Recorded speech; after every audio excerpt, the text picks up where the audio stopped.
everyone. In this lecture, we're going to be introducing continuous probability distributions.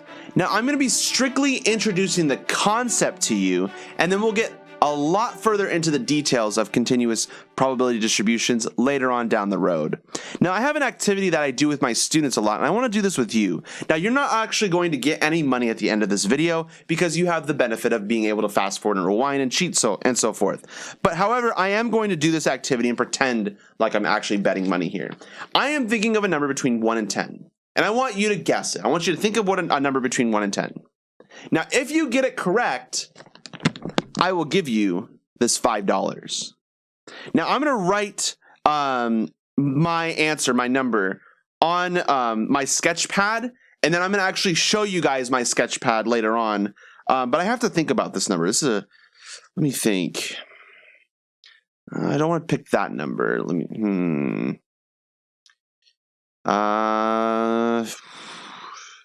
This is tough. This is tough. Let me think. Okay, I think I have the number. Yeah, I think I have the number. There we go. Yep, I picked a number between 1 and 10. You're like, oh, that took a long time. So if you get it right, I'll give you this $5. So go ahead and pause the video and guess what my number is. Okay, so you definitely most certainly got the number wrong. I know this for a fact. I'm not like 90% sure. I'm pretty much like 100% certain that you did not get the number right.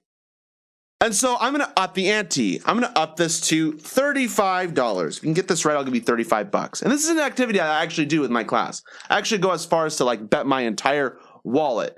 And then I offer my students to free A's, and that I would do all of their homework in their college career for the rest of their life. And I'd promise all these great things and lucrative vacations and everything, and they can use my credit card and everything.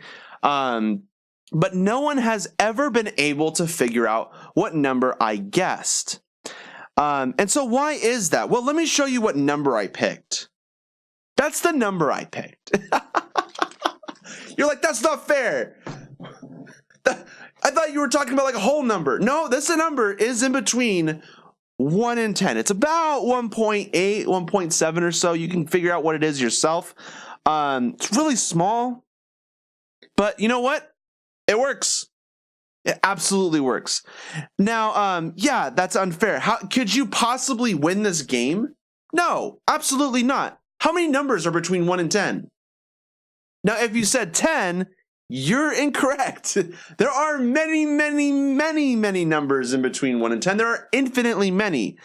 And so there are infinitely many options, and you're only getting one choice. And technically, I can give you as many choices as you want. I can give you 100 attempts, and you still wouldn't get it. Now, if I gave you infinite attempts, that would cause some other problems. But if I gave you like 1,000 attempts or 1,000,000 attempts, you would never be able to figure out this number. And so it's really important to understand that the probability of you getting the answer correct or the result correct right on the nose is 0. However, if I were to ask you to pick an interval instead, a range of one number, so you can pick from 1 to 2, 2 to 3, 3 to 4, 2.5 to 3.5. The interval has to be length 1, and it has to be an interval between 1 and 10. If you captured my number, then you get the $5. This is a game that you can succeed on, and therefore I'm not going to bet my $5. But it's a game that you can succeed on. And so it's impossible to capture a number right on the nose, but you can get at least close. For example, if you had guessed between somewhere between 1 and 2, I believe you would get the answer correct, or like 1.5 to 2.5. You'd probably get this number, capture it. So the idea is, in this instance, I have a distribution from 1 to 10, and the idea is it's equally likely to pick any of these numbers, and we're going to represent the height of this graph as, in this case, 0.1. And we're going to pick in a specific interval. Let's do length 2, like from 6.5 to 8.5.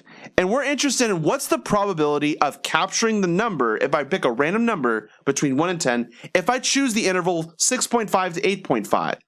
Well, in this specific example, this area, this width is 2 of this rectangle here. The width is 2. The height is 0.1. This is 0.2 or 20%. You have a 20% chance of capturing my number if you get to pick a range between 6.5 and 8.5 if you're trying to guess a random number between 1 and 10.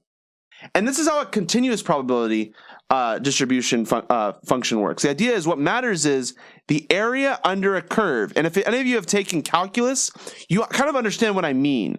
Now, we're going to clarify this a lot more in future lectures, so stay tuned for that. Thank you guys so much. I hope this makes a little bit of sense. I hope the fact that you can't take my money in that first example makes sense, because that'll get you within the mindset of continuous probability distributions. Thank you guys so much. I'll see you in the next video.